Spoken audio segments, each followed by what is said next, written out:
All right, what is up, everybody? Joshua Smith here with another GSD Mode Podcast Interview. And today, guys, we got round number 2 with my friend Jess Lenouvel. And if you haven't seen our first podcast, I'll make sure to have a link below so you guys can check that out.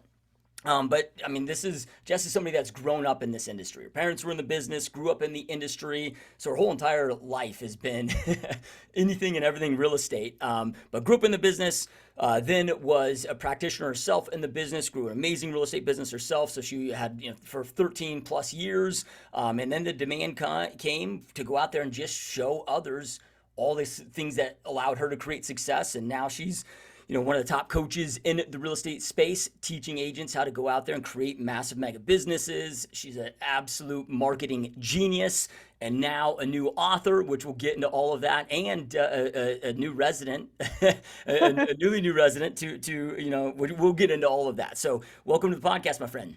Thank you so much. I'm really excited to be back. This is one of my favorite podcasts that I've ever done. So thank you. Yeah, no, it's an honor. I just, the best part about the podcast, just from a selfish level, is, number one, just meeting amazing people like yourself. And then again, from a selfish level again. So you got the relationships that you're able to gain from this, which has been life-changing for me personally. But then I get to sit here and learn all day, right? Like it's just awesome, So yeah, you just made a big move. I did. Tell us about it.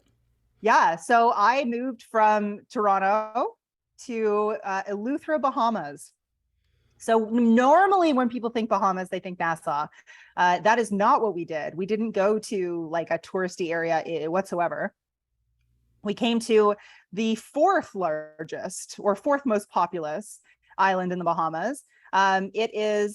It's amazing. It's this super beautiful, long, skinny island. We're like 110 kilometers or 110 miles long. And, I think a kilometer wide in most of the island. So it's long and skinny. We've got the Atlantic on one side. We've got the Caribbean on the other side. It's honestly heaven. I feel like whenever I'm not sitting directly in front of my computer, I'm on vacation. Yeah. Yeah. What's the difference now that you've experienced both? Yeah.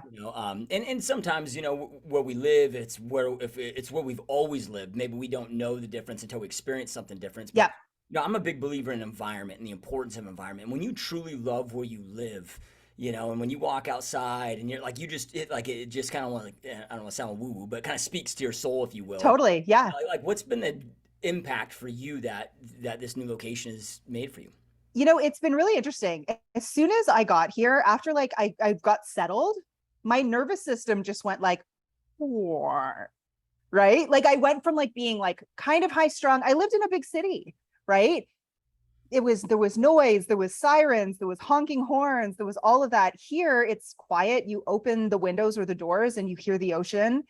It's been, from a nervous system standpoint, so good for me because I'm a bit of a high strung person.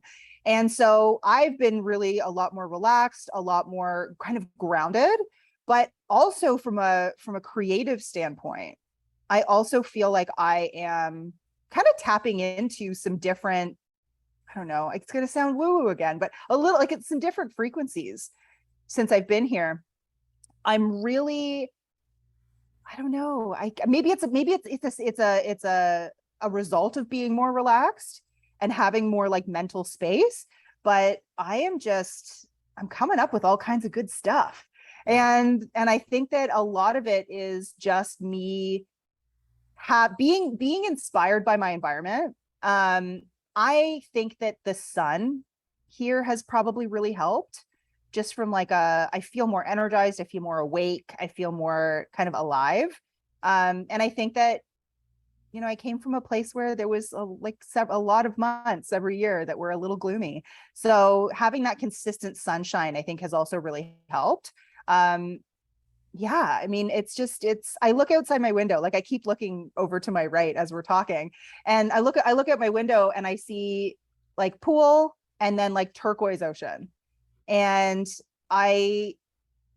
this has been like, it's been a culmination of like so many years. And you know how sometimes when you like dream about something for a long time and then you get it, you're like, oh, that's it. Yep. That's not how it's been here. Like I still wake up in the morning and I look outside and I'm like, oh my gosh, I cannot believe that I am drinking my coffee and looking at this. So that's been really, really amazing. The people have also been really, really cool. I was talking to you before we started recording, and it has this really small town vibe. We joke around that you always have to have a free hand when you're driving here to wave at everybody. Yeah. And even people that you don't know.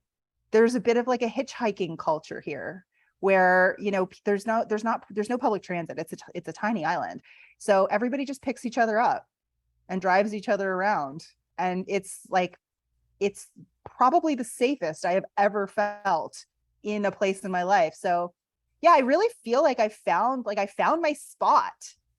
Yeah. Which is amazing. Yeah, that's so amazing, and it's so crazy because it's backwards of what you might think of. Like, okay, you take a place like Toronto, millions of people. I mean, Toronto's a massive city. I don't know the exact population, but you think that, okay, there's more people, you'd have more relationships, there'd be more community, but it's like the opposite happens. I don't know if like our brains are wired to be around that many people. It seems like the more people are in an area, the more isolated we become, which is the opposite of the way you might think it would work. But Agreed. It statistically seems to be true. For sure. I mean, I left behind my family and my best friends and things like that, but you have no idea how attractive it is for people to come and visit you when you move to a tropical location. I have had more people. So when my house that I lived in Toronto it was great. It was big. We had lots of room. We had a pool in the backyard. We created like a whole vibe. And we thought people are going to be here all summer. That never happened. And so being here, we've had more people come and visit us here than we ever had people driving 40 minutes in Toronto to come and see us. Yeah. So it's really become kind of an attraction. This is one of the first, maybe a handful of weeks since we've moved here that we haven't had guests here. So yeah, it's been, and you know what? It's fun. If we get a little bit of island fever, we get a little bit of like, hey, I want a taste of the big city. I'm a 35-minute like little plane ride over to Miami and I'm in it. So it's kind of the best of both worlds. Yeah, that's so awesome. That's why I'm so obsessed with the industry that we're in is not that. Because and sometimes people think, oh man, you love real estate so much, you're so obsessed with it, and I think they take it in the wrong way. Meaning, like, yeah, I mean the day-to-day minutia of it, it does get tiring, but that's going to be true with with any career. It's like there was a time where I loved going on buyer consults or listing consults. Yep. And there was a time where it no longer was exciting to me. It became a chore. But why I'm so obsessed with it and why I love it so much is I've never seen an industry that allows so much opportunity. Yeah. We can truly create anything that we want to create. And some people might be like, well, Jess, it's easy for you because now you're a coach and you can operate virtually. Well, dude, now I mean, I have so many friends that operate big teams and whether it's a brokerage team, whatever level that have structured it where, dude, they're traveling the world, operating from Zoom, whatever, and have created these amazing lifestyles through this industry. It's like the possibilities are endless.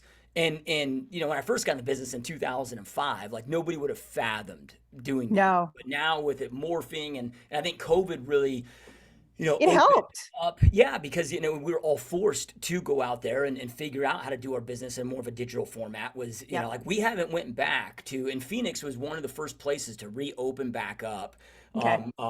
Here in the States, and we were in kind of an alignment, not as quick as Florida, but with Texas and everything, like it was. It, for the most part, felt pretty normal here. Like we were still doing even open houses the whole time. Yeah. But it was like even when things opened back up, like we still just continued Zoom listing presentations, Zoom buyer presentations, and then now it's like, okay, I hire some showing agents, hire some licensed boots on the ground. It's like, dude, I can do this from anywhere. It's been an amazing. In the, I think so. Real estate as an industry tends to lag a little bit. We'll say that just nicely, right? We tend to be like 5 to 10 years behind. And, a lot of the people who are saying like, oh, you can't be virtual or you can't do this from anywhere, they're the people who haven't really, embraced or adopted the technology aspect of what's available, the opportunities that are available to us in the industry. So I think a lot of the time what happens is people get so tied up in the like hyper local, I have to be physically present. We've got tons of agents that we're working with that are like 6 months here, 6 months there. And, you know, their teams are operating on the ground. I'm not saying you don't have to have someone there, but, you know, the freedom that it allows you to have when you build something that's bigger than just you, it's huge. We have people who are spending 6 months in Costa Rica, 6 months in Miami. You know, they're going all over the place and seeking out the lifestyle that they wanted. Nobody gets into this industry because they want to just sell real estate every single day for the rest of their lives. That's not the draw to entrepreneurship in general. It's the unlimited income, the unlimited freedom, the wanting to help people. That's kind of the trifecta that everybody really wants. And we have the ability to do that on a larger scale. Every single time technology gets improved, automation gets improved, our ability to communicate in different ways gets improved. It's huge. And I feel bad for people who don't take advantage of it. Like, go and trust me though, the working on the beach thing, way more hyped than it really is. Have you ever tried to like work on a beach? It's hot, it's sandy, the sand gets in your keyboard. It's not as sexy as people like to think it is, but instead of working from the beach, what if you just got to go to the beach and you didn't have to be working while you were on the beach? Yep. Agree. I mean, and it took me about 4 years to get, meaning like 4 years from when I first got in the real estate business. I was like, dude, I just want to make some freaking money. Yeah. I don't want to have a cap on my income. You know, I was young, 23 years old, and I was sick of having bosses. And I'm like, I just want to make some money. You know, and I started to make some money, but then I was like, well, my life kind of sucked, you know? So then I was like, I gotta start setting different types of goals. But then from there, I was like, okay, what do I want most out of this? And this is where I think so many go wrong of like, and this is the way I approach any business I get involved with is, okay, eventually, if I gotta give X amount of time, blood, sweat, tears, sacrifice to this thing, eventually it must reciprocate. Yes. You know, so what does that reciprocation look like? Like, what is ultimately winning? And, you know, and then I had to come up with, okay, what do I value most? And it was, you know, freedom of location and freedom of schedule. Like, I love to work. You know, I can never even fathom retirement. You know, but I want to work when I want to work, you know, whether it's 3 a.m. or 3 p.m. or whatever, and then be able to do it anywhere. And yeah, it took several, you know, years to go out there and build that still. Less time than, you know, I think, especially now with the technology, you know, people are doing it way quicker than I was able to do it. Yeah, for sure. You know, unless if you don't know that that's what you want, it's so easy to pigeonhole yourself into, you know, oh, I'm going to go out there and just start knocking these 100 doors every single day for this business. And then we kind of lock ourselves into a location prison, you know, where, okay, if you know what you want and that's the end game goal, well, then every decision that you're making day by day can start to align with that and build it. And, you know, you have the architectural plans for the empire that you want to create for you and your family. Yeah, I absolutely agree. I think that there's this element of, you know, the vision. And I mean, the book that I just wrote that you briefly mentioned before, we finished the book with a chapter 100% on vision. And the reason why that's so important and the reason why I teach it so heavily is so often agents are just thinking 90 days ahead or, you know, next deal. And then you end up 5, 10, 15 years down the road thinking, how did I end up here? This isn't what I wanted. This isn't what I got into this business for. When you have that end point, you can not only reverse engineer it, but you can also, every single thing you do, every decision is in alignment and moving you closer and closer towards whatever that vision is. And it allows everything to just be so much easier. It eliminates all the shiny object syndrome that so many people in this industry struggle with, because they're just grasping at a million different things, trying to figure out what's going to get them ahead without ever actually creating a plan of action that's like step by step towards what it is that they want. And I think that's why it takes people so long, because they're moving in 100 different directions. And if you just took all of that energy and moved it in one singular direction towards what it is that you actually want, you would have a lot less waste in terms of time, energy, bandwidth, money, all of those things, but also in terms of just speed of execution and being able to get to where you want to go faster and easier. Yeah. Yep, 100%. So what do you know, because not only have you, you know, as I mentioned earlier, you grew up in the business, you know, you had an amazing career in the industry, Mhm. 15 plus years for yourself, and then now you coach so many, you know, amazing, you know, realtors, team leaders, brokerage owners from all over the place. And, you know, so you have a lot of experience of being able to, you're kind of the, you know, person in the skybox and able to see, you know, things I that, got the 30,000 foot view. Yeah. yeah, yeah. Yeah. So, you know, with that, what do you see that, I mean, outside of the fact that people don't take the time Mm. to figure out what that vision is. But let's just say somebody is trying to take the time to figure out what that vision is, but they, you know, are still having a tough, difficult time. How do I figure out what is that I want? You know, like what do you see the most people get stuck with this? I think they get stuck in there's two ways that I see people get stuck. One is they can't get out of the realistic, like what's really realistic. And when you try to vision from a place of like, what, like I'm afraid to fail. I'm afraid to not get there. What's realistic? What's the bare minimum that I can be happy with? Then you never actually like build something that's really exciting to you. I mean, the number one thing that I hear from agents is, well, I did 200,000 this year. I'd like to do like 230 next year. And I'm like, well, you could probably just do a little bit more of what you're doing and probably get to 230. But like, I want to talk to you when you're saying I'm at 200 and I want to get to 800 to a million next year. The exponential growth aspect of it and the compounding effect is something that I think that a lot of agents don't take into account. And I don't want to hear what realistically you think is possible. I want to hear what's the big, hairy, scary, audacious goal that you're afraid to say out loud, because that's what I want to work backwards from. So that would be like kind of mistake number one. I think the second place that people get stuck is in the like, I can't think about that because I don't know how. And if you, just because you don't see the map or you don't see the roadmap yet, doesn't mean that that's not possible or real for you. I'm kind of a believer that if you have some deep desire that you can't really ignore, it's there for a reason. I mean, I grew up in Toronto. My parents, my family's in Toronto. I have known pretty much always that I was meant to live somewhere tropical. I had no idea how or what that was going to look like, or, but because that was always there, the how presented itself over time. And every single thing that I've done, whether I knew it was happening or not, because I had this like literally this pull towards this end result, every single thing aligned in order for me to be able to get here.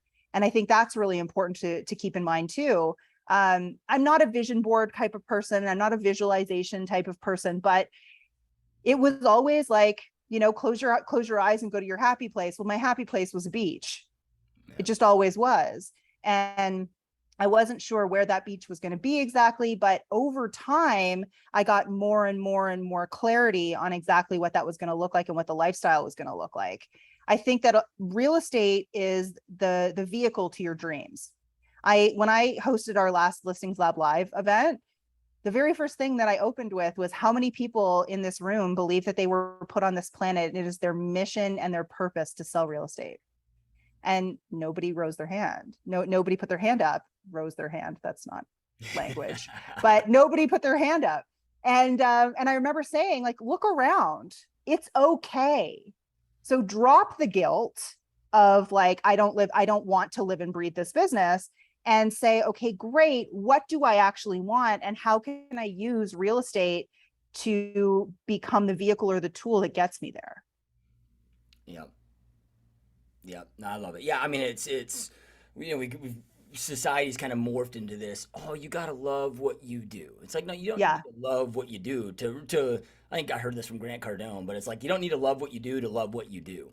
And Yeah. just like I said, like I love this industry because I don't know another vehicle that allows me to go out there and create more opportunities for Yep. my family and get the shit I want and live the life that I want to live. For a college dropout, dumb punk like me, that can jump into this industry. And I went from making $10 an hour to making as much as a lot of attorneys and Yeah. doctors in 6 months. I'm like, where is this possible? Yeah.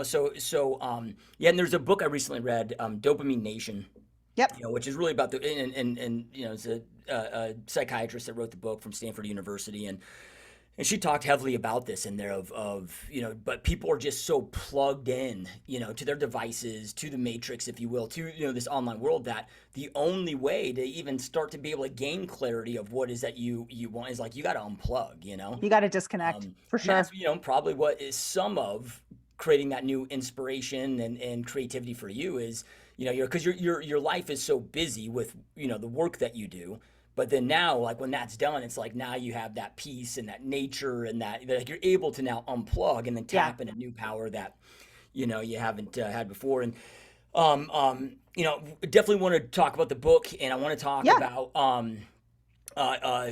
how people can get to how realtors can get to whether it's six figures, whether it's seven figures, whatever their number is, Yeah. but then kind of create that lifestyle that they want to create. And but before we get into that, I do want to ask you about, because the biggest thing I'm getting hit up with today is a fear of the market and Yeah. fear of the market crash, and like in my market here in Phoenix, Arizona, it is unwinding so fast. It's like I remember, okay, the market peaked in 2006.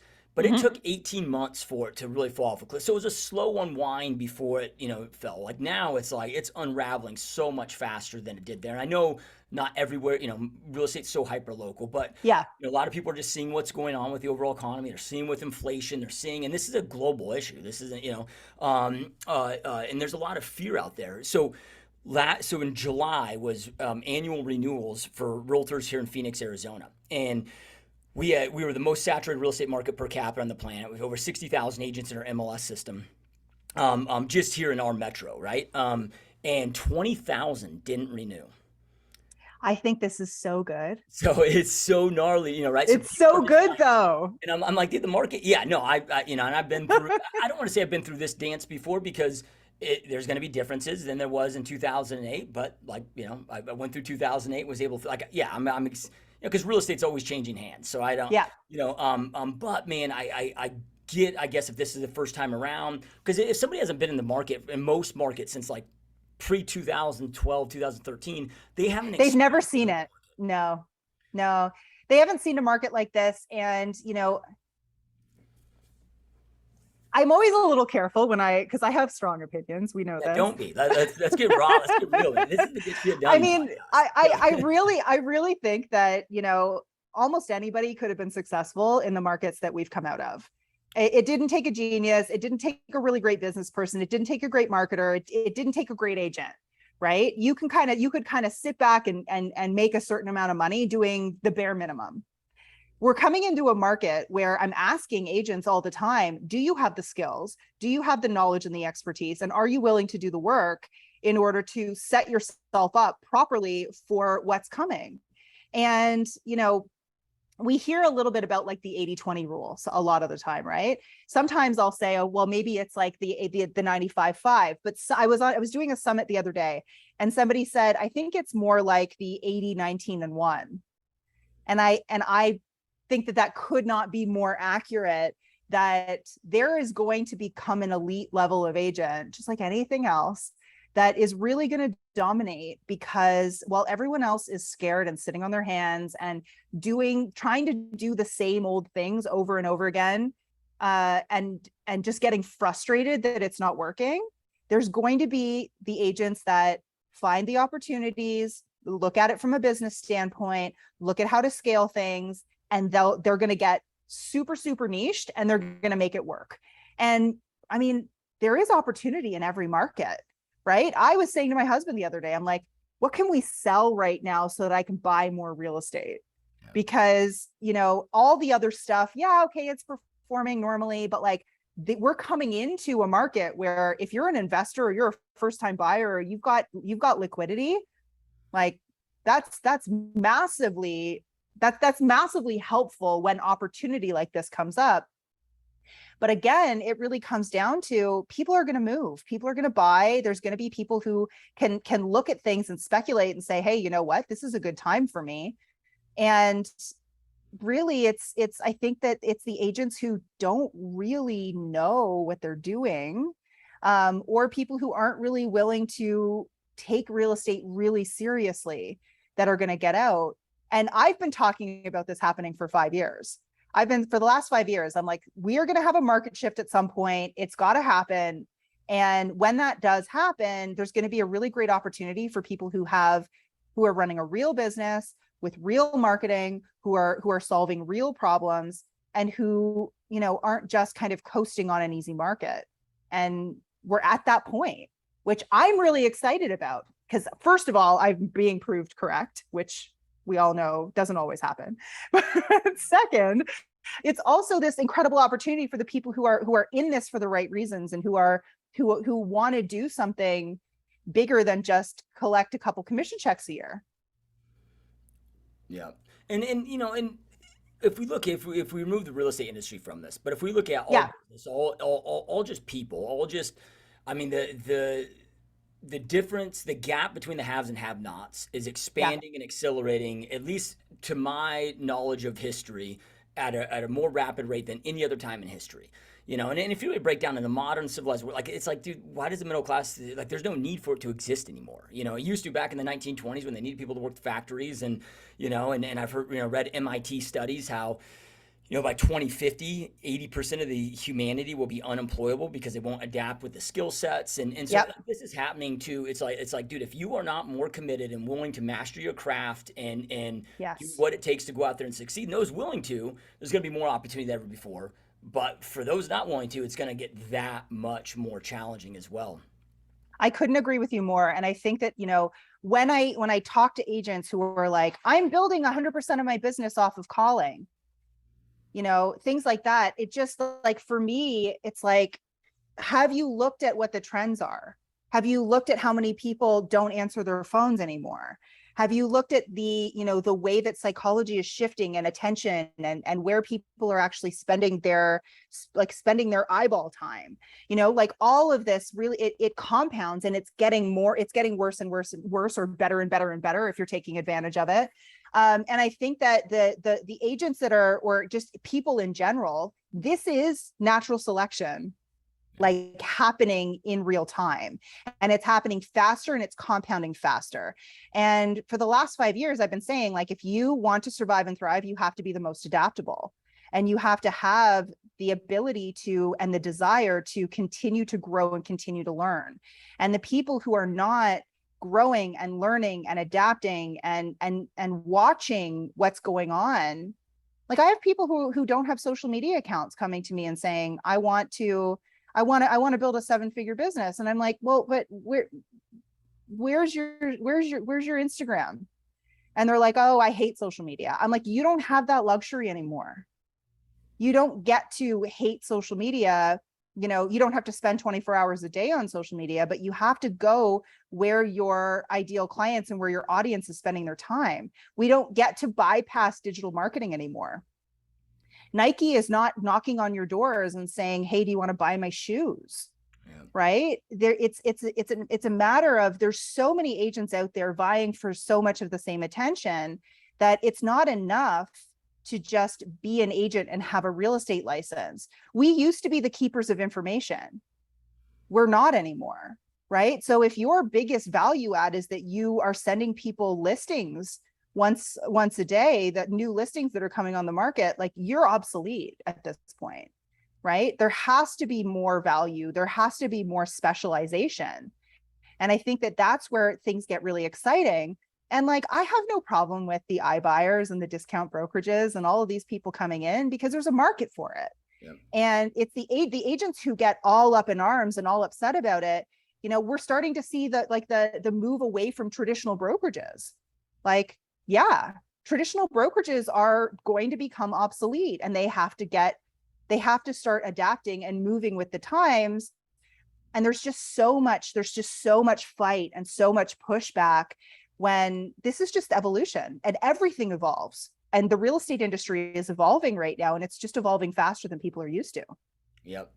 Couldn't agree more. And now, I mean, if we look at today, I mean, the time that we're in right now, it's, with the shifts and changes, it's, a shift in the market itself, from most places that have been extreme sellers markets for the last few years, and Miami will probably take a longer time to shift to a buyer's market than Phoenix, let's just say. And who knows? It could unwind to like you just never know with this stuff. But you've got that shift, and that takes so different skill set shifts. Like I've been meeting with my agents constantly on this right now of okay, guys, like, we're starting to train again on short sales. It's hey, they're not here yet, but, and I'm a freak of this is what you need to know. Yeah. Rate, I'm like, but they're not here yet. But with this trajectory and this trend continues, which has been for the last, 5 months straight, this is what's been happening. If this continues by January, February, yeah, they're going to be here. So we got to, but then from there, it's then the little things like, okay, hey, when you go into a listing presentation now, you got to know how to, I'm not saying we got to be stagers, professional, but it's like you need to know how to advise them to get that product looking at its best. You need to know how to have those price conversations to get them, priced under all of their competitors in our market because we're declining. I mean, we're down 5% in the last 2 months. So, and the junk is not going to sell anymore. Yeah. We don't have that anymore. I'm like, look, guys, when your average listing is sitting for 6 months, days on market for average time, or maybe even if it's even a regular market where maybe it's between 60 and 90 days. Yeah. That's a whole different skill set of keeping your seller in the game, updating them every single week of letting them know exactly what you're doing. Like, I'm like, it's, just all, so, you've got those changes.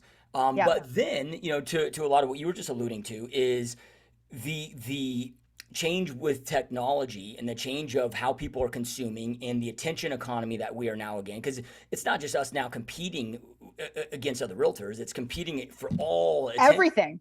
And when you were saying that, of paying attention where eyeballs are at, I had a good friend and this was right before COVID, all the shutdown. So in New York, and I guess New York's probably still are popping again, but she was in New York City, and she's going down whatever Times Square. I've never been there, but like where you see like on I don't know all the famous. It's crazy, whatever. And she goes, I'm looking up and I'm seeing all these billboards. All these people are paying massive amounts of money for it. But I'm looking around at all the people. Everybody was here. Everyone's looking at their phone. And she's like, why is anybody paying to be up there when everybody's eyeballs are here? Yep. And I went through an experiment where I gave up my smartphone for 6 months. So, which I know sounds insane. That's crazy. Yeah, I just, every 6 months I give up something just to show that I'm in control and I own it. And now, I don't want to be doing things reckless. Like I have, anybody watching or listening, like I have great admin and personal assistants in each business that is there. You didn't go dark for 6 months. Yeah. So it wasn't like it didn't need to hurt my business with that. But one thing I noticed with like, it's like, dude, like every time you go out to eat, that's where people's eyeballs are. Every time you go to drive, like even driving, like I'd sit at a stoplight and as soon as people stop, then boom, they're here. And it's just like, I noticed it somewhat before, but I was also partaking in that. Now that I wasn't partaking, I was like, oh my God. Like I felt like I was walking this world by myself without a smartphone. Well, I say this to people all the time, right? People are like, oh, like, I don't know, like, how much attention is really there? I'm like, when's the last time you went poop without your phone? Yep. And they're like, oh, I can't. And I'm like, I know. Literally, you will like be like, I have to go to the bathroom. Where's my phone? Right? Because like, it's literally like, that's what you do. People don't have this, like this time that they are disconnected from screens for the most part. Right. I just read my 70th book of this year. I am a huge reader and people think it's crazy. They're like, how could you possibly have time to read a book? I'm like, well, I don't spend 2 hours or 3 hours a day on TikTok. Yeah. Right. But I do spend some time, but it's scheduled like kind of worky type time. But like I am like, that is extremely rare. People think that they don't have time because their time, energy, and attention is on screens.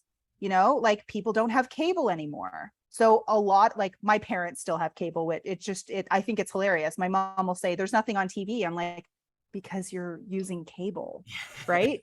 Like who watches like normal TV? But again, people are paying to not have the commercials. People are paying to, so you have to go where that opportunity is available to you, which is on a phone, right? People aren't, buying TV commercials, buying radio commercials, buying all of these things. Those don't bear the same fruit anymore, and they're extremely expensive. The cheapest, easiest, most consistent way to get in front of people is where their attention is, which is on their phones. And and then we break it down even further. We go a little bit deeper in terms of, okay, what platforms? That's the number one question I get asked. What platform should I be on? Well, I don't know. Who's your ideal client? Where do they spend their time? Right? Like if they're, if you're working with downsizers, then you're probably not going to be on TikTok. But at the end of the day, like Facebook is not my favorite. I mean, granted, I love Facebook for business.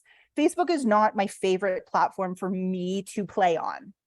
I still consistently create content on Facebook because it has the highest ROI of any social platform for us still. Right. So when I'm working, I'm spending that time creating for where my ideal clients are spending their time and where they're looking and where their attention is.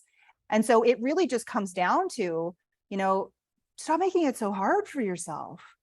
Like just go where the attention really is. And then from there, we get to figure out what's going to break through the noise. What's the psychology behind the messaging? All of it just kind of comes together. We don't live in a world anymore where you can ignore marketing. You don't get to just be a real estate agent. You have to be a real estate agent and a marketer. Yep. Love it. Yeah. And, and I always look at it. I read a great book, 80-20 Rule by Perry Marshall, who's, amazing marketer. And it's an extreme example, but I love it. And I use it all the time. But it's like, he's like, okay, if I'm selling Bibles, like I'm not going to go to a strip club to try to sell the Bibles, So then again, when, with that platform, and my mind just saying, okay, social networking, let me just remove social out of it. Okay, if I'm going back to just regular networking groups, I got to make sure the right people are inside that room that can do business with me, or, your ideal client that you want to work with. Mm-hmm. It's like, okay, this room could be packed, but if it's packed with a bunch of senior high schoolers, like that room it's not going to be super beneficial. Yeah. Right. So to your point of, identifying the platform to be on, like where do they congregate? Where are they at? How is so let's just say people, or now they're on the platforms they need to be on. Then from there, how do you identify what the best type of content is? Because that seems to be shifting and changing so fast. And, so even like I don't know when this is going to air, but this week, Instagram is going back to including and pushing photo content from creators. So I think their feedback has been from everyone, you are not TikTok, stop trying to be TikTok. And they're making a shift. Reels obviously still going to be a great thing, but there is a photo focus, like a static photo focus that is coming back. So that will be rewarded. Now, I mean, at the end of the day, you don't have to be the craziest influencer. You don't have to have the best light tricks that you use in your videos. You have to just be consistent. And from a content standpoint, we teach 3 different buckets of content, but all of it is geared, and under 3 buckets, we've got 3 types of content that fall under each bucket. It's all psychologically driven. What does someone need to see, hear, and feel from you in order to be inbound?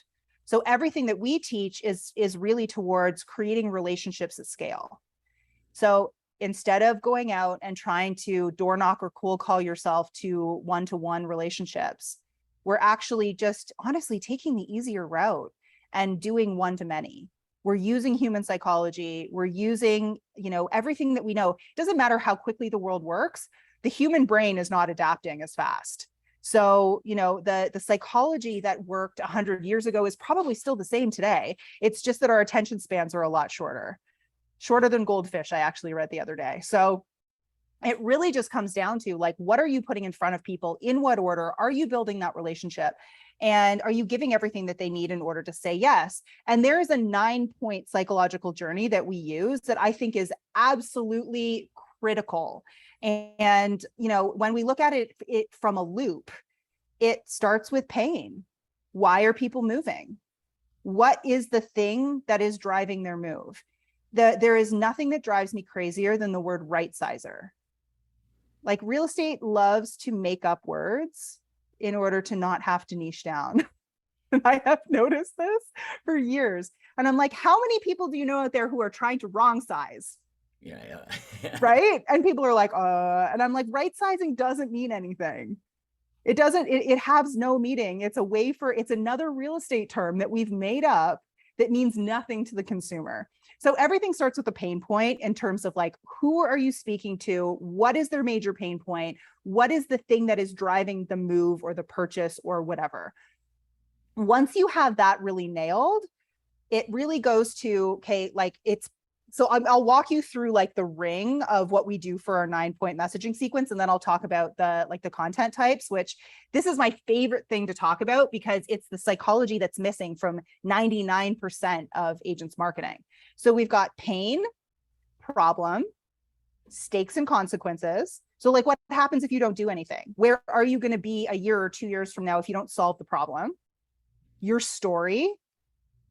So who are you?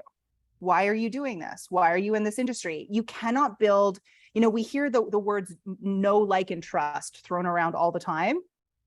How can someone know you, like you, and trust you if they don't know anything about you? This is agents are always saying to me, but I want to be treated like a doctor. My doctor doesn't tell me their personal story. Like, this is a different industry. Yeah. You did a crash course. They went to 16 years of medical school. Yeah, exactly. Right. And so like, this is different. People in when it comes to these kinds of life changes, people care about the emotional decision first. People make decisions emotionally before they make them logically. And then they just back everything up with the logic. So your story is super important. What is your process? What do you do step by step? Why do you do it that way? We've got proof, social proof, case studies, testimonials, PR. This is not showing people that you have business in order to get more business. I think that I don't know who started posting just listed, just sold stuff everywhere, but everyone has copied it. And every single person who sells real estate has the same feed. It doesn't look any different from anybody else's. What are the most common objections that you're getting right now about the market, about timing, about working with you, about whatever it is? And like you want to handle the objection before it comes up. What is the vision that this person has? Where do they want to be a year from now? What do they want their life to look like? What does their life look like when the problem has been solved? And then the last piece is just action, which is like, give them something to do. Give them something to click on, give them a call to book. That is like the psychological journey of stranger to client. And when you hit all of these pieces and you get the psychology right, which comes from not case studies, comes from market research. Also, how many agents do you know that do market research on a regular basis? Very few. Right. And it's not just looking at the numbers and looking at the demographics and looking at what your local real estate board sends to you. It's going out and talking to people. I use this example sometimes and it's cheesy, but it works. Agents are sitting in their offices behind their computers, looking at Mary sitting on the park bench across the street and trying to guess what Mary wants for lunch. Instead of just going across the street and saying, Mary, what do you want for lunch? Because every single market research interview that you do will literally give you the information of what to say. You don't have to make it up. So often we see people who are like, oh, I've spent $20,000 on Facebook ads. They don't work. And I'm like, what's the messaging? Well, what do you mean? I'm like, are you just what's the psychological journey that you're using? A funnel, the word funnel is so misused. People think a funnel is a series of opt-ins. But that's not ever been the case. Funnels take many different formats. There's not one funnel that works. The funnel that works is a psychological journey from stranger to client. And so it doesn't matter if you're doing it with like a video sales letter on YouTube that leads to tons of retargeting. It doesn't matter if you're doing it even organically through social media content. A funnel is you're taking a stranger and you're giving them everything that they need to see you as their only choice and their only option. When you do that, you have inbound business. Your business becomes essentially unlimitedly scalable because you've shifted the dynamic from chasing to attracting. And that's how your business actually creates exponential growth in a short period of time. Does that make sense? Yep, 100%. Yeah. So, yeah, I mean, because at the end of the day, it doesn't matter what product we're selling, whether it's shoes, perfume, it's all pain and pleasure. It's like people are experiencing some element Always. of pain, and then they want to get to some element of pleasure. And and this is what I'm always talking to my agents on my team about. I'm like, the great thing is, like, we don't have to sell anything. We're not selling a product. Like, people already sold in the real estate, right? Like, once we identify our ideal client, we know what their pain is, we know what their pleasure is. Yeah. From there, we're just articulating that we are the best guide to get them from pain to pleasure. We're the bridge. Right? Yeah. Yeah. I think I stole this example from you, but it's, the like we're the airline, we're the plane, that's Yes. taking them, from, Toronto to the Bahamas. Don't Right? sell the airplane, sell the destination. Yeah. That's a Jess-ism for sure. Yeah, I use that one all the time when I'm talking to my agents now, and I totally robbed that one from you. I love it. But it's so brilliant, when you think of it in that context, it's just so brilliant.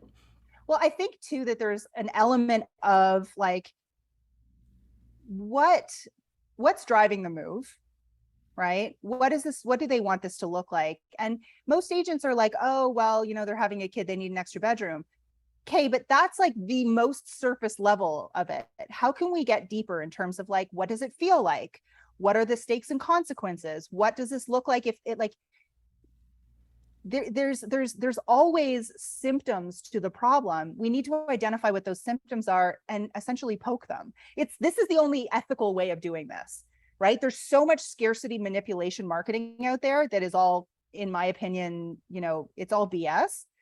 But when you're instead of like stabbing someone in the back and saying, hey, look, there's a knife in your back, you're literally just illuminating the problem that already exists. They already know it. Maybe they've been ignoring it. You're illuminating their problem. You're showing them that you truly understand them.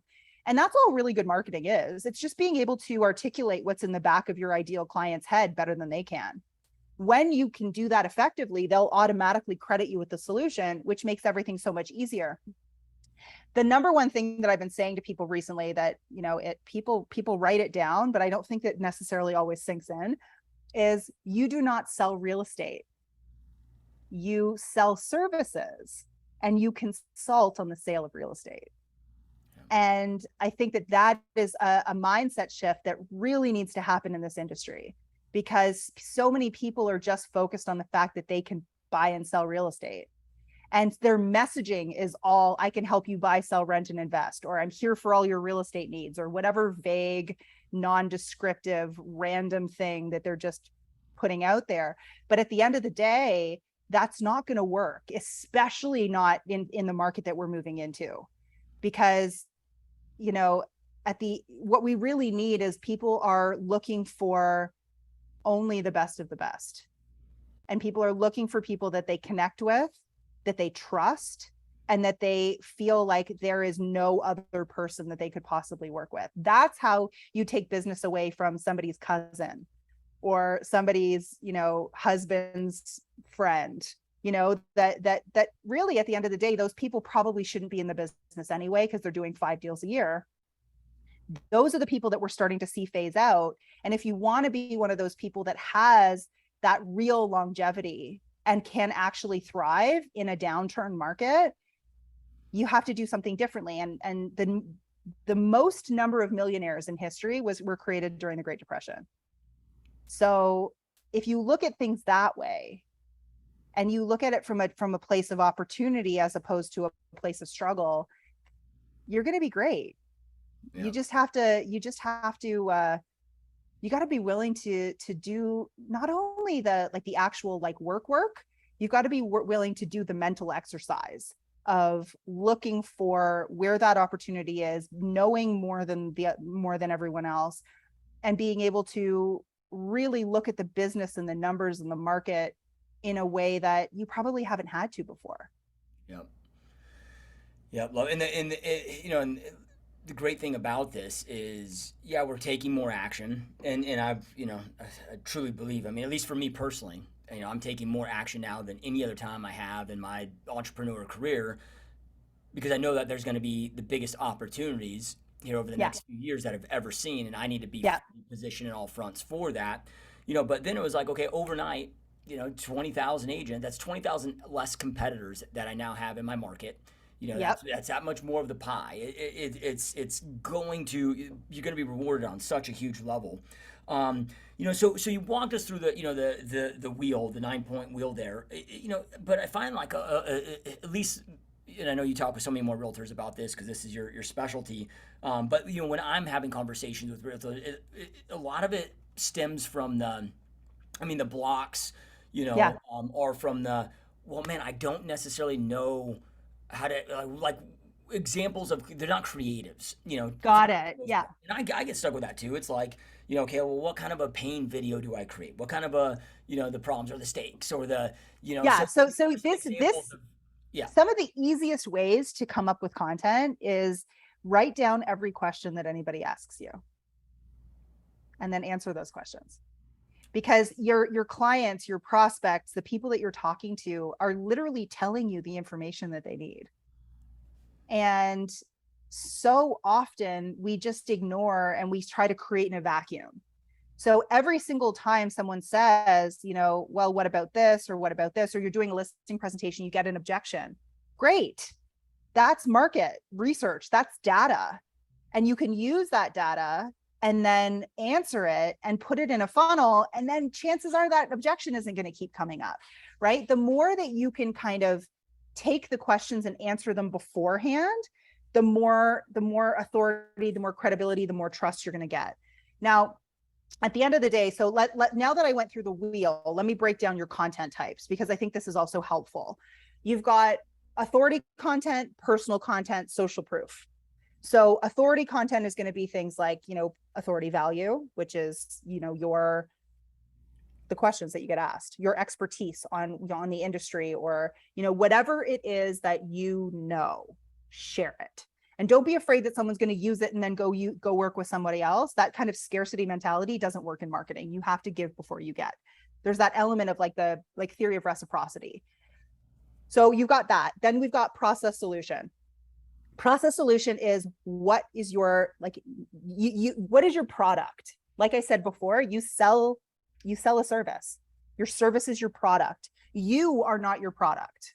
So this is a really important differentiator, right? If you are your product, your business is not scalable.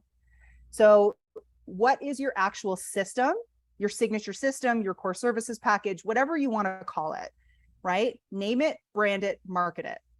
It becomes the thing that you do, right? So from there, this is how you actually create something that's actually going to compound, and that, let's say that you're growing a team or whatever, keeps people from being like, well, I didn't want to work with Sally. I thought I was going to work with you, because they're buying into the process. They're not buying into the person necessarily. So we've got the process solution, which is the step-by-step, the why, the how, the what, all of it in terms of what do you do? Why do you do it? It should be ideally 5 to 6 to 7 at the very most steps. You should be able to describe it inside and out, and it should be the solution to the problem. So again, when we talk about niching down, that's always going to be your first step, whether it's upsizers, downsizers, first-time buyers, LGBTQ plus community, dog owners living in condos. We want to niche down, not in terms of geolocation anymore, and I'll talk about that in a second. We want to niche down in terms of human transition. And the reason that geolocation, yes, you're not going to be like, well, I serve the entire state of Texas, but you don't need to be zip code focused anymore, because that was only necessary before we had the internet. And you had to be consistent and frequent, and the only way to do it was manually and physically. So now we have this incredible tool that we're able to target larger areas, and we're able to, create messaging based on the human transition, which makes your marketing more effective, makes it easier to actually create attraction. Because in one zip code, you could have an upsizer, a downsizer, an investor, and a first-time buyer. It makes it almost impossible, which is why so much real estate marketing is so vague, because we're coming out of an era of geolocation farming. So that's a side note. So we've got process solution, we've got authority value, and then at the end, and then we've got tips and tricks or myth busting, which is my favorite content type. I love a good myth busting piece of content. This is going to be the truth behind open houses, or what does sold over asking really mean? Things like that, which just kind of pulls back the curtain and allows people to see you as someone who's going to tell them the truth, that's not going to buy into all of the nonsense that agents have been spouting to make themselves look better, that are going to actually say look, this isn't real value. This is what you should be looking for. This is what you need to understand. So that's authority value or authority content. We've got personal content, personal beliefs, personal philosophy, personal story. So personal story, who you are, tell stories. Where did you come from? You know, tell me about the first time the first time, like your most embarrassing moment. Let people laugh with you. Let people get to know you. I want people to know your dog's name, you know, and feel that personal connection. Personal beliefs and personal philosophy are points of resonance. So that's the affinity piece. This is how people feel like these are my people, right? So it's going to be, you know, your thoughts about, this is where the polarity comes in, where people are afraid, right? But again, I would rather have 1,000 people that love me than 100,000 people who kind of like me, but don't really care, right? This is where you get the difference between I like her and I love her. And it comes through personal beliefs. And that means that there are going to be people who don't agree with you. And that's okay, because we don't need those people. We only need the people who do, or who at least see things from your point of view. So it's going to be things about the world, about maybe the environment. Maybe it's things about the real estate business. Maybe it's things about, you know, politics I sometimes stay away from because I think people get so riled up about them. But if that's a fundamental part of who you are, and you cannot be you without your political affiliations, then by all means go for it. So personal beliefs, personal philosophy, personal story. Then we have proof or social proof. This is case studies, testimonials, and PR. So case studies are stories, which are 22 times more memorable than facts. I do not teach infographics, market update infographics. I think they're essentially useless because the general public doesn't know how to read them. They don't actually know, like you have to interpret the data for people. Instead of putting up, you know, condos are up 10% and detached are up 1%. You know, that doesn't mean anything to the general public. What they need is for you as an expert to interpret the data, to show them what it means, to talk about what the trend means, to like essentially be the economist behind the numbers. So case studies are the stories of your clients. So every single client that you have had in the past is a case study. It's tons of content, especially if you've been in the business for a while, right? So you tell the story of Jim and Laura who, you know, were looking for a fixer-upper because they didn't have the budget to move up to a home that, you know, to the type of home that they wanted for their kids, Bobby and Sammy or whatever, right? You tell the story, but then you also get to plug your core services or your signature system and the way that you do things into this story. HGTV is a perfect example of this. It is an entire network of case studies, and we love them because we get to live vicariously through other people who are doing things that we may want to do at some point. Do you know how much Bahamas Life I watched before I moved to the Bahamas? And I lived vicariously through every single person. And I was like, wow, if that person can do it, I can do it, right? So case studies, testimonials should be screenshots. Stop putting your testimonials in Canva. They look so much less trustworthy.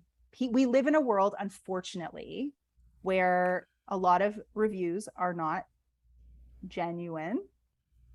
And you know, it's unfortunate. People fake reviews. I had someone the other day that, not the other day, but the other month, literally screenshot the testimonials off my website and put them on her website. Right? It happens, and it happens so much more than we realize. So the way to make things as authentic and also as believable as possible is don't make them pretty. Take screenshots, don't edit them, just throw them up. Let people see the real and the raw. People will feel a lot more innate trust with what they're reading and what they're seeing. So that's testimonials. Then we have PR or media. This is podcasts or articles, local articles written about you, or, you know, even special interest articles or like things that you're working on outside of the real estate space. PR is massively, massively important, and it's super easy to get. Every single person who is in media is also a content creator and is looking for content. When you go to someone and you provide them with good content, they will be grateful. It's as simple as that. You just make connections, make contacts. If you're going to do any one-on-one reach out, have it be to reporters who have audiences rather than just one singular person who could be a client. Yeah. Yeah. Love it. Powerful stuff. And then from there, I mean, obviously this, would apply to, because the platform itself is just going to be where's your ideal client's eyeballs? Because and maybe this, but I heard the other day that okay, your average person is on 8 different platforms or so. Yeah. It might have been Yeah. 8 point something, but they typically have 1 to 2 max dominant sources. Yes. That they spend like 90+% of their time. Yes. So it's like, what are those dominant sources? You don't need to be on all 8. I mean, you can be if you want to, and you can repurpose it. But have a VA if you're doing that. Don't be doing that yourself. Yeah. And then from there, if we look at, let's just say, because what's common in our industry is, heavy Facebook and then Instagram as well. Yep. But with both of those, I mean, you've got your posts, you got reels, you got stories. I know that you said Instagram's going more post based. It seems like Facebook's kind of making some more moves for, kind of the reels and stories. And I don't know if that's, I've heard rumors of that, of Facebook now trying to compete more with TikTok, Yep. But with that, does it matter what, like maybe it's like, dude, I don't know, I don't want to do stories, I don't want to do reels, but I just like doing regular posts. Like, does all of that matter? Do you have to do all those different types of content that the platform? I think that they serve different purposes. So the way that I kind of like to break down social platforms is like your stories are your nurture, right? They tend to be the place where people feel included, the behind the scenes, the personal connection. Your general posts tend to be more authority based, more like attracting people to your page, more I mean, I think that they serve different purposes. Do you have to do a million posts in every category every day? No, but I do think that each individual section or area serves a purpose. I think that there's, as we come into an era of short form video, and with YouTube, like you've got your longer form YouTube videos and then you have your YouTube shorts, and it's really easy nowadays actually to repurpose content. These platforms aren't asking us to be super creative on every platform. An Instagram reel can be put on TikTok, can be put on YouTube shorts with small tweaks to them. So you get to create content once and you get to use it in multiple places, and it becomes actually easier. I mean, the one place that we still have long form written content is Instagram and Facebook. And I'm shocked at how many people still want long form written content. People are still reading it. And it's changing, but 60-70% of people watch videos. The rest of people still don't. Yeah. And most people have their sound off, or they're watching somewhere that they're probably not supposed to be, right? Like they're at work sitting at their desk and they're watching your reels, or they're watching your stories. So, it really just comes down to what can you be really consistent with, and how can you grab the most attention? I think stories are still incredibly underutilized and can be incredibly helpful. I pick up a ton of business off my Instagram stories. Really? Tons. Because people respond to them and it starts conversation, as opposed to someone having to click through to send me a message based on a post that I've written. Yeah. Right. So the actual like starting of conversations happens a lot more organically through something like stories. So, I mean, I would rather someone post it on their actual feed 3 times a week and storied every day than they posted on their feed 6 times a week and never storied. Yeah. Yep. Love it. All right. So kind of switching topics here, because I really want to talk about your book. So you just wrote a book, just released it, More Money, Less Hustle, Becoming a 7-Figure Real Estate Agent. Now, if you would have told me that title maybe 6, 7 years ago, I'd have been like, what? Dude, I used to hate this whole, thought of, I get the work smarter, not harder, but I was like, dude, like it takes hustle but now that I'm older, wiser, smarter, and I'm able to reflect on my business, I'm like, man, a lot of that effort that I put in, if I would have been more strategic, if I didn't need to work 16, 18-hour days for, Yeah. the first 7 years of my career. Maybe at the time with my knowledge base, like my business plan was to hustle, right? Yeah. But I didn't really have Yeah. much of a strategy outside of Yeah. that, but I love it. And what I love about you too is like you're living proof of this. It's not, I mean, there's so many, what do you want to call them? Gurus, influencers, coaches, in our industry. There's no shortage of them, but there's very few that have actually built it, done it, and Yeah. that are able to carry over those results to, those that they Yeah. actually mentor and coach. And Yeah. so, I mean, what inspired you to write the book? So there is a book, and I haven't read the whole book. I will never lie to you about that. I read an article about basically the 5 regrets of the dying. And the number one regret that we hear from, hospice nurses at people at the end of their lives is that they wish that they'd work less and that they'd spent more time doing the things that they loved and spending time with the people that they love. And we're coming out of the crushing it era where everybody felt like they had to be obsessed. We're seeing Gary Vee's messaging change. We're seeing Grant Cardone's messaging change. Things are shifting because it's no longer sexy to be burnt out. And we have an entire generation of extremely burnt out, unhappy agents. And I get on calls with them every day. I hate this industry. I don't know how to do anything else. I want out of production, but I need real estate to keep supporting my life. And it's really, really sad for me to listen to this over and over again. And especially from people who, we only get to do this whole life thing once. And I think that we get caught in the day to day and we forget how precious this actually is. And we think, we've been trained for years and years and years to work your ass off until you're 65. And then when you're older or you don't have the same amount of energy, then you can go and live on the beach somewhere. And I think that it's incredibly backwards. There's a couple of books that I've read over the years that have, like the 4-Hour Work Week, right? I think that Tim Ferriss has it right. And I think that there's a lot of people who don't want that hustle grind lifestyle. They have kids, they have hobbies, they have dreams that are outside of real estate. And there aren't very many people out there that are telling them or helping them get both. And I had a conversation with someone last year that really, really, I just felt so sad for him. He's like, yeah, I had the $1 million business, but I only make 200 a year now because I wanted to spend time with my kids. And I was like, that's backwards.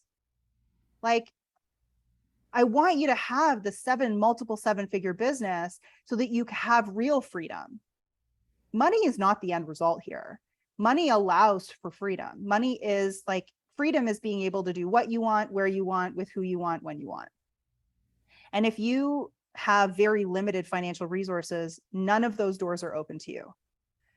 That's just the world we live in. And so this book came from a place of no one else is saying this. I was never the person who grew up thinking one day I'm going to be an author. I practically dictated the book because I didn't want to sit down and have to painstakingly write an entire book, right? And so, everything that's in this book, comes from personal experience too. The first time I hit 7 figures, I did it alone.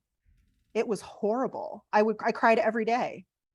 And I went through that same thought process of, do I cut back and do I just settle for a $200,000 a year business?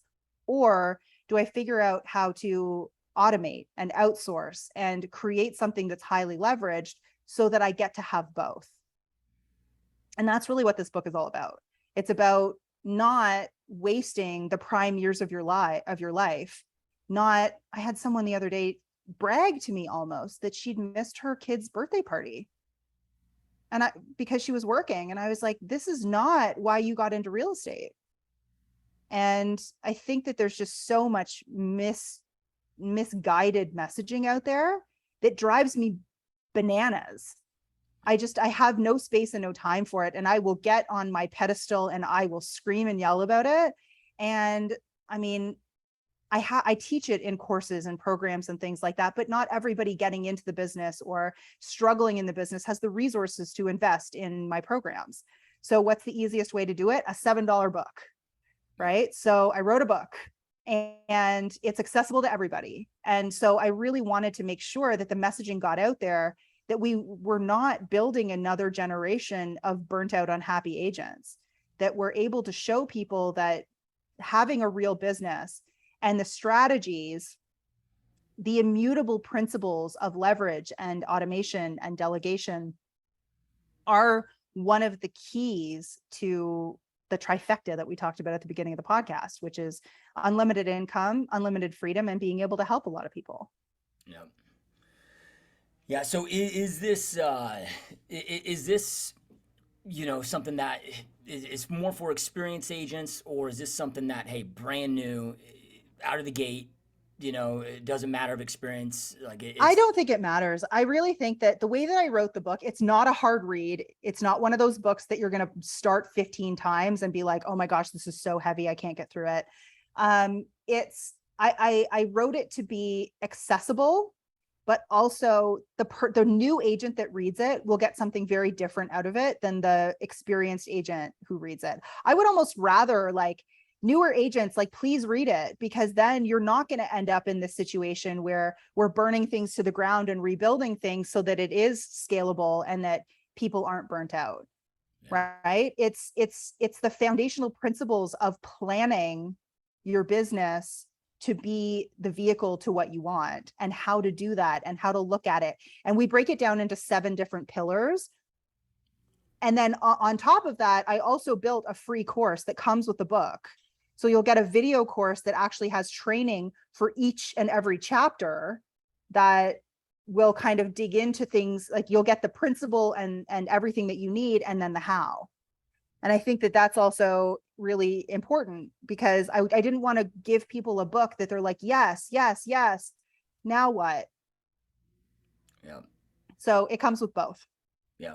Love it. Love it. So, yeah. And, I found when you speak, you mentioned the word burnout, a few times now, and, even at times where it's been a grind, when I find that, I know why I'm grinding and it's with intention and what it's to, then burnout doesn't exist. Cause I mean, the reality is, things do take work, and whether that's physical work, whether it's mental focus, whether it's learning of skill sets, and so forth at different times. They don't need to take as much work as a lot of people think, but when I'm, clear, when I know exactly what all of this is leading to, then it's burnout's never existed for me. It's when I lose sight of that and I don't necessarily know why I'm grinding each and every day, that it's just, it's almost like God speaking to you of wake the hell up.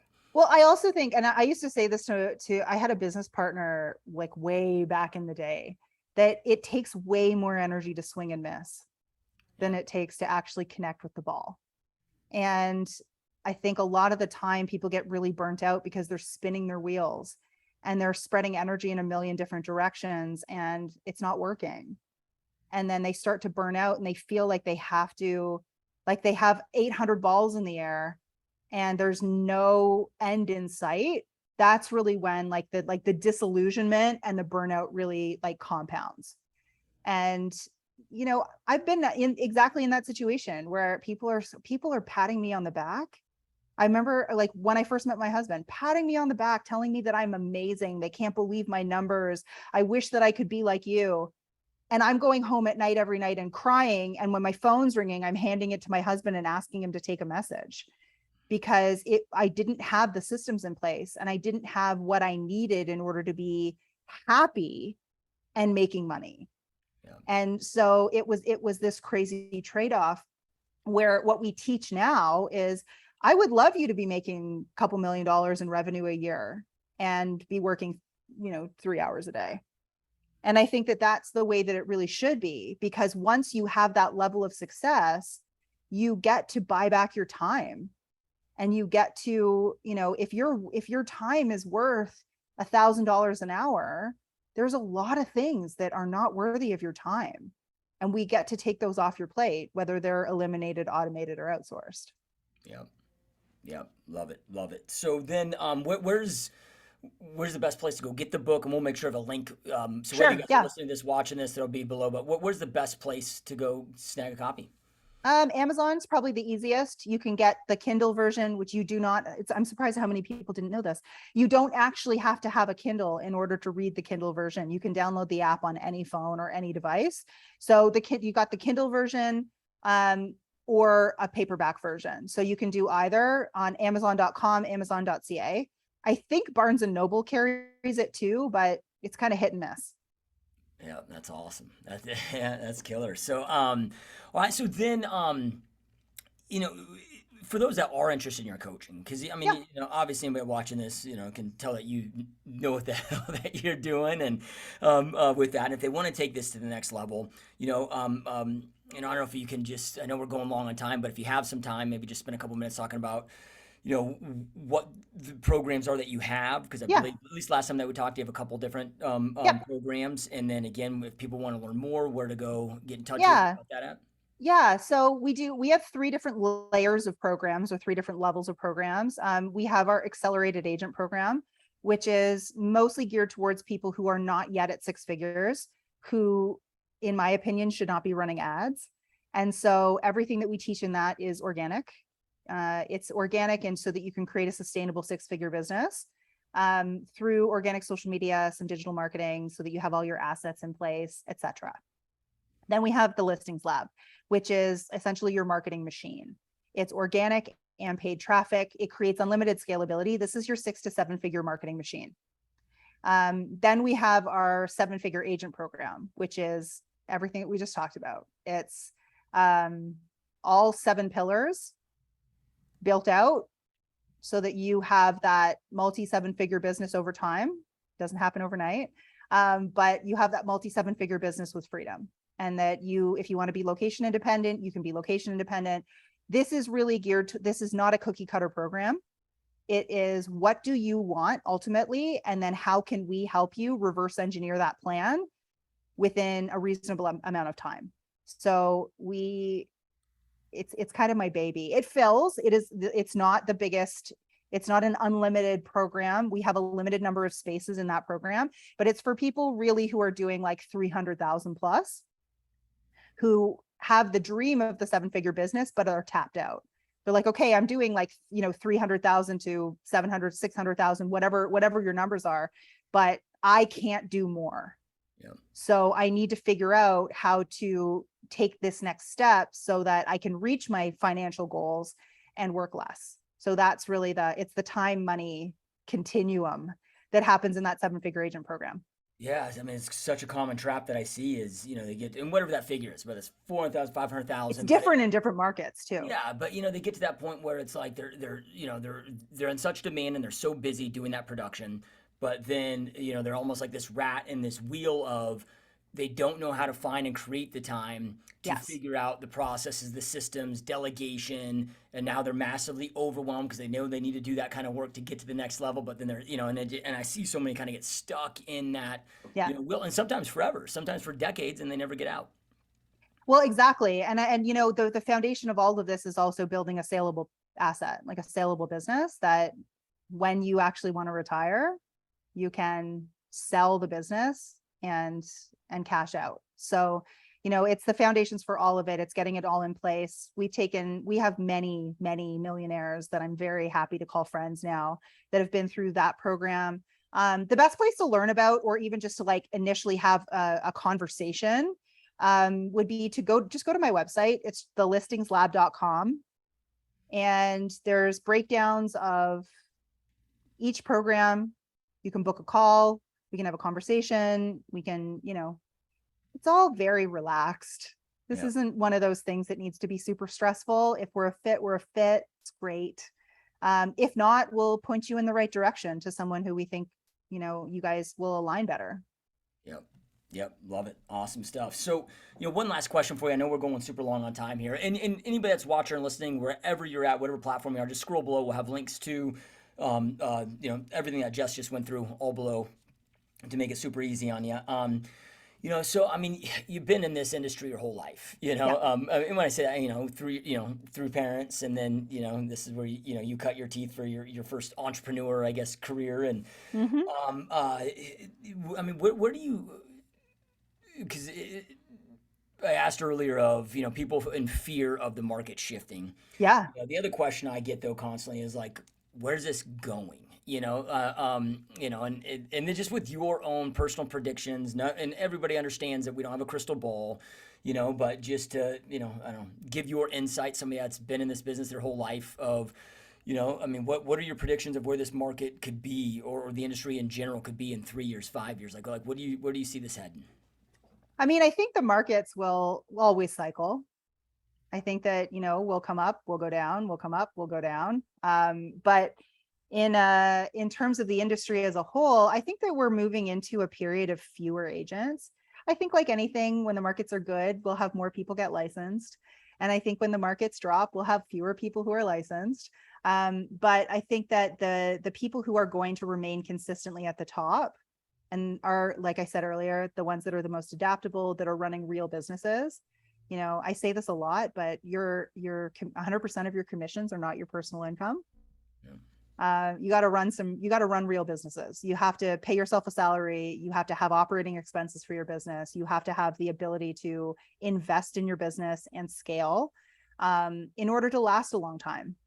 And I think that, if you don't want this feast or famine mentality of your business, then all of this marketing stuff that we've been talking about, creating consistency, predictability, essentially having a tap of business that you can turn on and off. Toronto's going through the same thing that I think Phoenix is going through, where, prices are dropping and we have a very heavy buyer's market at the moment. There's a lot less inventory. 60,000 agents in Toronto, 3,000 of them are not scared. I had a conversation with one of our long time 7-figure agent clients. She has 80 active clients right now. She's killing it, while everyone else is like, I don't know where my next deal is coming from. And that has come from consistency. She has built this in 3 years, but it has been consistency. And I think instead of focusing on the next deal or the short term or the next tactic that someone's trying to sell you, I think we need to go back to foundational principles of what's happening in the market. What are you doing what are you doing? How does it compound? And is it up to date? Because I think that if you build a business off your own back and off your own ability to turn the wheel every day, it's very difficult for you to be able to rest your arm. Yeah. 100%. Couldn't agree more. And Jess, I know we went long today, but I so appreciate and honor your time. This has been so amazing, and truly appreciate you taking time out of your busy day to be here with us. Thank you so much. It was absolutely my pleasure. Yeah, 100%. Those watching and listening, as always, we truly appreciate you. Truly appreciate all your support. Again, all Jess's links will be right below, so just scroll below. You can go check those out. Immediately go buy the book. I know I'm going to buy the book right after. I feel guilty. I wasn't aware of the book until we started this podcast. You know what we'll do? You know what I'll do? I'll send you a handful of books, so you can give them away to anybody who wants them, and just send me your address, and I'll get you 5 or 10 books. That'd be awesome. You got to sign at least one of those for me so I can have that. Deal. Okay. All right. Well, you guys, again, go sign those books. And again, and truly, truly appreciate you guys being here. And Jess, again, thank you so much. This has been absolutely amazing. Thank you. All right, you guys, we'll see you next time. Peace.